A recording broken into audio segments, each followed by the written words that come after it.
ഇവിടെ കോൺഗ്രസിന്റെ പ്രതിനിധി പലതവണ ആവർത്തിച്ചു, ദൃശ്യമാധ്യമങ്ങളുള്ള കാലമാണ്, സോഷ്യൽ മീഡിയയുള്ള കാലമാണ്. അതെ, കാലമാണ്.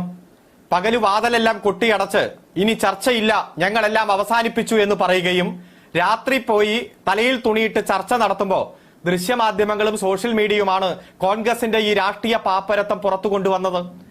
കവി തല്ലുവാങ്ങിയിട്ടേ പോകുന്നു. ശ്രീ ശശീന്ദ്രനും ഈ മാന്യ അദ്ദേഹവും ഒക്കെ വാ തുറക്കുന്നത് തന്നെ കള്ളം പറയാൻ വേണ്ടിയിട്ടാണെങ്കിൽ നമുക്ക് എന്ത് ചെയ്യാൻ പറ്റും? ഇദ്ദേഹം ചോദിച്ച ഏറ്റവും പ്രധാനപ്പെട്ട ചോദ്യം എന്താണ്? ഞാൻ കരുതി ശ്രീമതി നിഷ അതിൽ ഇടപെടുമെന്നാണ്. ഈ പഞ്ചായത്ത് പന്നികളെ വെടിവെച്ചിട്ടുണ്ടോ? ഉണ്ടല്ലോ.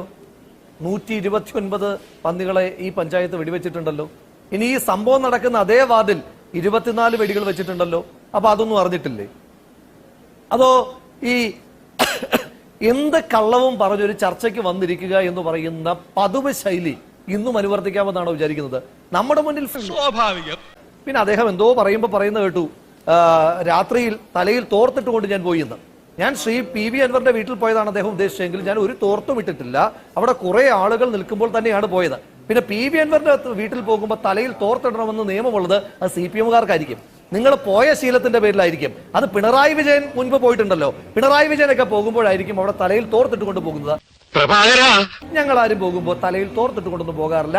എല്ലാവരും കാണുക തന്നെ അവിടെ ഒരു കൂട്ടം ആളുകൾ നിൽക്കുമ്പോഴാണ് ഞാൻ അവിടേക്ക് ചെല്ലുന്നത്. അത് വേറത്തെ വിഷയമാണല്ലോ. ഞാൻ ചോദിച്ചോട്ടെ, ഇവർ 9 വർഷക്കാലം MLA ആയി എടുത്തു പൊക്കിക്കൊണ്ട് നടന്ന ഒരുത്തൻ, അയാളെ കാണാൻ പോകുന്ന ഇത്ര വലിയ നിന്ദ്യവും നീചവുമായിട്ടുള്ള ഒരു കാര്യമാണെന്ന് ഇവർ തന്നെ പറഞ്ഞാൽ, ഈ ആളുകൾ, ഈ ഇരിക്കുന്ന ഇടതുപക്ഷത്തിന്റെ പ്രതി അടക്കമുള്ള ആളുകൾ നാളുകൾ തെരഞ്ഞെടുപ്പിലൊക്കെ മത്സരിക്കാൻ പറ്റുമായിരിക്കുമല്ലോ. പറ്റുമായിരിക്കും, പറ്റില്ലായിരിക്കും, അതെനിക്കറിയില്ല. അതല്ല ഉദ്ദേശം. എന്തായാലും ആ പറ്റുമ്പോ അത് കഴിഞ്ഞിട്ട് കുറച്ചു കാലം കഴിയുമ്പോ ഇവരെയൊക്കെ പോയി കണ്ടു കഴിഞ്ഞാലും മറ്റു പാർട്ടിക്കാർ തന്നെയല്ലേ പറയുക. അപ്പൊ അതുകൊണ്ട് അതിനൊന്നും മറുപടി പറയുവാൻ ഉദ്ദേശിക്കുന്നില്ല.